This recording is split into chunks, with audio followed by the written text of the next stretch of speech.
আজ 12 রবিউল আওয়াল। আজ পবিত্র ঈদে মিলাদুন্নবী। আমাদের প্রিয় নবী, আমাদের শেষ জামানার নবী, বিশ্ব নবী, আল্লাহর পেয়ারা হাবিব হজরত মুহাম্মদ সাল্লাল্লাহু আলাইহি ওয়াসাল্লামের জন্ম এবং ওফাত দিবস।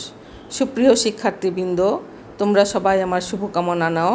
আশা করি সবাই ভালো আছো। হজরত মুহাম্মদ সাল্লাল্লাহু আলাইহি ওয়াসাল্লাম এর জীবন মানবতার জন্য এক অনন্ত আলোকবর্তিকা।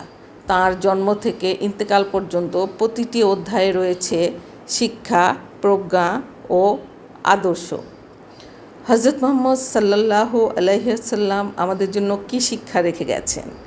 মহানবী সাল্লাল্লাহু আলাইহি ওয়াসাল্লামের জীবনী শুধু পড়ার বিষয় নয়, এটি অনুসরণ করার বিষয়। তাঁর জীবন থেকে আমরা শিখতে পারি সত্য কথা বলতে হবে, যদিও সত্য কথা বলা কখনো কঠিন হয়। অন্যায়ের বিরুদ্ধে দাঁড়াতে হবে, কিন্তু অন্যায়ের জবাব অন্যায় দিয়ে দেওয়া যাবে না। মানুষকে সম্মান করতে হবে, কারণ মানুষের মর্যাদা অত্যন্ত গুরুত্বপূর্ণ।